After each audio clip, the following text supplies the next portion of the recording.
Well, D-Mac's gone grabbing a beer, and this is just a personal take, nothing to do with the Beefy Boys. I don't want to put D-Mac in this pocket with me. But, sorry, doing a little search here. I'm in your pocket, bro. What's up? I heard like the calls from the Las Vegas Police Department got released about the Jon Jones situation. Let's talk about it. Let's talk about it. I'm out on. Let's talk about I'm out on Jon Jones. I'm fucking out. I'm out. I'm out. Let me I'm in. out. Let me I'm in done. with your I'm take. done. Yeah. Let Okay. me in with your take. Back Did in the pocket. you not see my story the other day? No, I missed it. Oh, I called Jon Jones out. I fucking I'm done with him, man. Did you see his cringy story? Yeah. Oh, He dude. was he The was kissing alcohol on the doesn't- girl. Yes. And he was like, "Oh, she's still with me." He was like playing like a rap song that essentially like insinuated like, "Oh, I gotta ride or die, bitch." Like, oh my god, you know what? I have a screenshot. I'll fucking send it to you so you can like edit it into this fucking clip. Yeah, please do. Yeah, please do. No, because I literally on Instagram for some reason Jon Jones still has his story like replies enabled. Really? And, like, yeah. What a dummy. A guy as big as Jon Jones still has his story replies.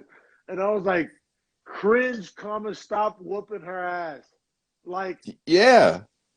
Like, bro, I'm fully out. Like when his youngest daughter is the one telling three daughters. He has three daughters. When his youngest, though, any of them could have done it, but when it's the youngest, it's even more apparent whenever she tells the dude to the front desk, please call security. Like, this can't, like, it's not okay. Well, and let's be real. So he came back at 5 in the morning, quote unquote, drunk.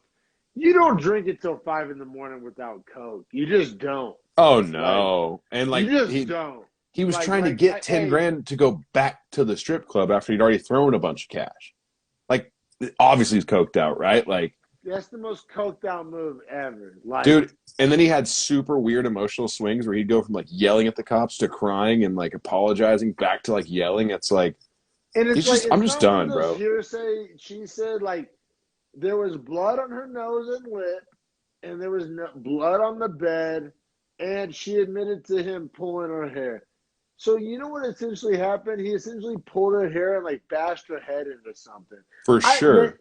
And she was trying to like lawyer ball and say, "Oh, he didn't hit me." No, like, dude, that shit is so out of line. Like, yeah, it's unacceptable. Like, it's unacceptable for any man, but especially when you're the 205, now 280, 260 pound, trying to be the heavyweight champ. Like, you can't do stuff like that. It's unacceptable. I have a prediction that we'll never see Jon Jones fight again. I said that 2 days ago. I'm so glad you're with me on that. We'll never see him fight again. Like, even if he wants to, like, his strategy is hella whack. Like, well, he's like holding out for more money. Fight Stipe, who's 230 pounds, but I'm not gonna fight until I reach 280 and then cut 20 pounds. It's just a fucking jerk off argument. It's a dumbass. Like, he's just so far just in fucking la la land. It sucks to see him. Sense. Yeah, he's drank his own Kool-Aid for too long, bro. Like, he literally is so in on himself, he can't see the reality of the situation surrounding him. And I'm out for that reason. Like, do I think Jon Jones could beat Prohaska? Sure. Sure. Go but fight. Who cares? Like, I'd love to see the fight, but with how much Jon wants money-wise to show up, with how much baggage and bullshit he puts the UFC through outside of it all, if I'm the UFC, I'm not paying that man a dime. Well, obviously Chael hates Jon Jones, and obviously Chael is very biased. But one thing that Chael has right is like Jon Jones, the number of people who give a fuck about the name Jon Jones, whether they see it on Twitter or hear it on ESPN, or like, you know how many millions of MMA fans that have never watched a Jon Jones fight? Plenty, because he doesn't fight in modern day MMA. Well, he hasn't fought in was it 6 years? Is it 5 years? Like, it's no, he fought 2 years ago against Reyes, but then he's fought I think 3 we're times. Coming up on 3. Yeah, we're right up on it. He's fought essentially 3 times in 6 years. That's not marketing. You know what I mean? Like, how many MMA fans just have never seen a Jon Jones pay-per-view? Like, and they wouldn't really be stoked on paying like $70 for a guy that they've never seen. oh, and he's a different version of himself, man. Like he's not like the look-see do fighter that used to be able to find like these crazy abilities to like win a fight in a way different facet every single fight. Like no, he just point fights now and it's super boring. Like Thiago Santos is a split decision against him. I thought Reyes beat him. Reyes lost in a decision 48-47. Like his last performances aren't impressive. His himself outside of the UFC is unacceptable. And then himself on like social media and the way he promotes himself is also just trash, bro. Did you Like see I'm done that with the man. cringe video where he was like bench pressing and he was like saying how like the God will overcome the devil or some fucking weird Yes. ass shit? Like Yeah. this was like irrelevant. That like it was essentially fake news too because like that was like an old video, and he clearly like paid somebody to fucking make a little edit for him. Like, Well, and he acts like such a devout Christian, but then does the least Christian actions of all time consistently. So like his reality is not what he puts forward for himself.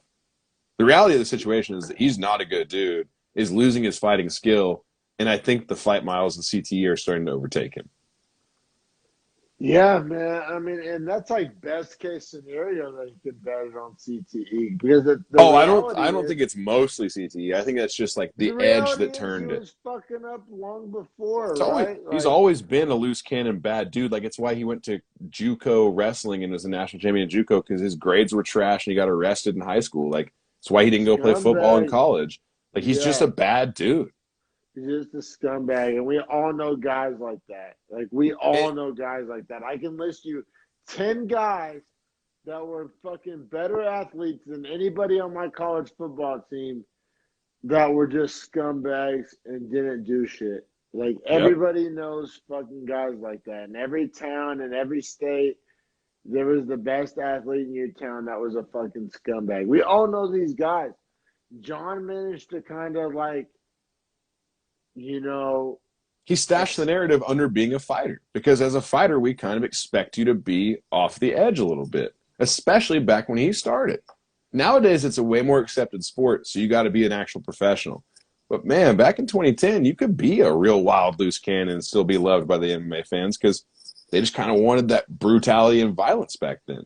So it kind of fit the narrative of the characters that fought. But nowadays, it's a skill and technique sport, and they want to be like we always talk about this. They want to be like the NBA, the NFL, the NHL. You cannot do that if you do not hold your athletes accountable for their actions outside the sport as people. yeah, man. And this isn't like a cancel culture thing or a How many like chances have we given him? that's what So I'm many, saying. man. This isn't like a innocent until proven guilty thing. Like this is like, dog, you're on like chance number 9. 9? Yeah, like it legitimately. Like that's not even an exaggeration. Like it's so serious that he's Well, been arrested I think 5 times in the UFC, has popped for drugs twice, and it's just like, bro, I just can't ride with you anymore. when it's like it's like, okay, so you didn't want the Stipe fight?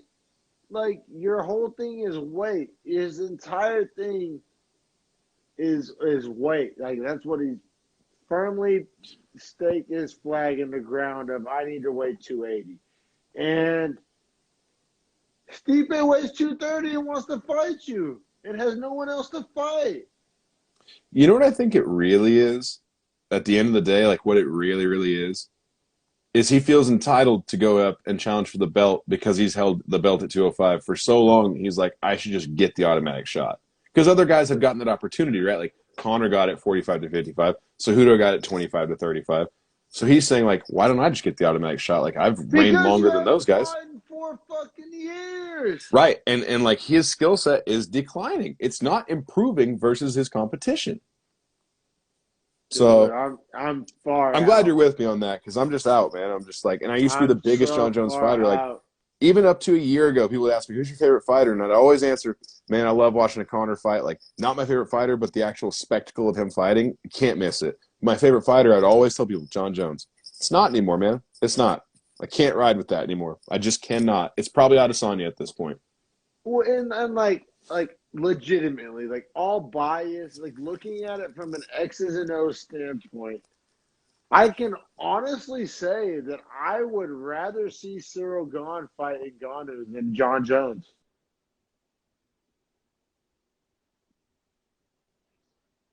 20%. We're good. 20%. We got days on Oh, oh 20%. yeah, But yeah, I'm running on single digits for sure. We got to wrap this up, but yeah, no, like I would rather watch Gane fucking Ngannou than Jones Ngannou.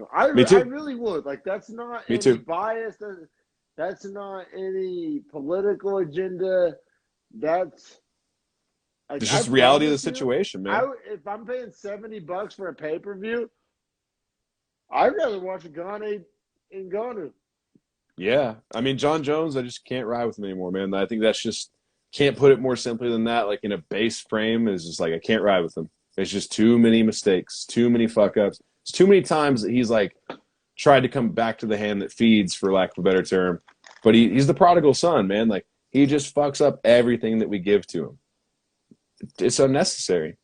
Yeah, it's the worst. It really is. Like, it sucks because we could be talking about him the way we talk about LeBron, the way we talk about Kobe, the way we talk Generational about players.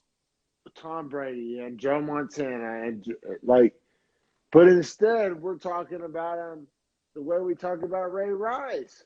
We're talking about him as why he's not that guy anymore, rather than why he is that guy. And that's never the conversation you can have for a guy that's the GOAT. You can't talk about why he's not. You can only talk about why he One, is, it's like we essentially. can have that conversation about a guy like Cowboy Cerrone because he's had so many losses, but like Jon Jones is literally beating himself. Like nobody's really like knocked him off the top but himself.